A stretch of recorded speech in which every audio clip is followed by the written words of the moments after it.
పాత నిబంధన గ్రంథము సామెతలు 18వ అధ్యాయము. వేరుండగోరువాడు స్వేచ్ఛానుసారముగా నడుచువాడు, అట్టివాడు లెస్సైన జ్ఞానమునకు విరోధి.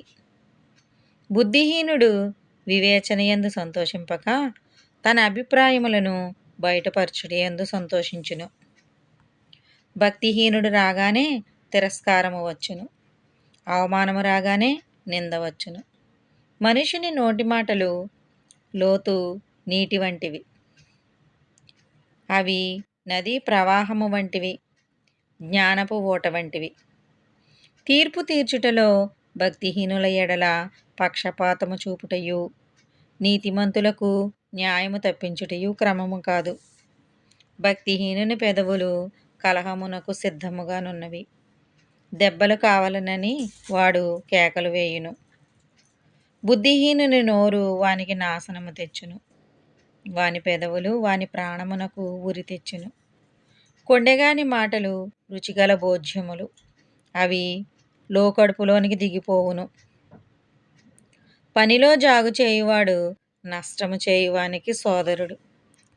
యెహోవా నామము బలమైన దుర్గము, నీతిమంతుడు అందులోనికి పరిగెత్తి సురక్షితముగా నుండును.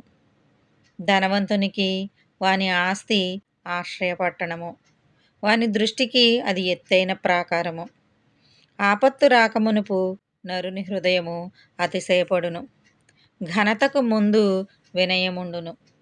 సంగతి వినకముందు ప్రత్యుత్తరమిచ్చువాడు తన మూఢతను బయలుపరచి సిగ్గునందును. నరుని ఆత్మ వాని వ్యాధికు నోర్చును, నలిగిన హృదయమును ఎవడు సహింపగలడు? జ్ఞానుల చెవి తెలివిని వెదకును, వివేకము గల మనస్సు తెలివిని సంపాదించును. ఒకడు ఇచ్చు కానుక వానికి వీలు కలుగజేయును, అది గొప్పవాని ఎదుటికి వానిని రప్పించును. వ్యాజ్యమందు వాది పక్షము న్యాయముగా కనబడును, అయితే ఎదుటివాడు వచ్చిన మీదట వాని సంగతి తేటపడును. చీట్లు వేయుట చేత వివాదములు మానును, అది పరాక్రమశాలులను సమాధానపరచును. బలమైన పట్టణమును వశపరచుకొని కంటే ఒకని చేత అన్యాయము నొందిన సహోదరిని వశపరుచుకొనుట కష్టతరము. వివాదములు నగరు తలుపుల అడ్డు గడియలంత స్థిరములు. ఒకని నోటి ఫలము చేత వాని కడుపు నిండును, తన పెదవుల ఆదాయము చేత వాడు తృప్తి పొందును. జీవమరణములు నాలుక వశము, దాని యందు ప్రీతిపడువారు దాని ఫలము తిందురు. భార్య దొరికిన వానికి మేలు దొరికెను, అట్టివాడు యెహోవా వలన అనుగ్రహం పొందినవాడు. దరిద్రుడు బతిమాలి మనవి చేసుకొనును, ధనవంతుడు దురుసుగా ప్రత్యుత్తరమిచ్చును.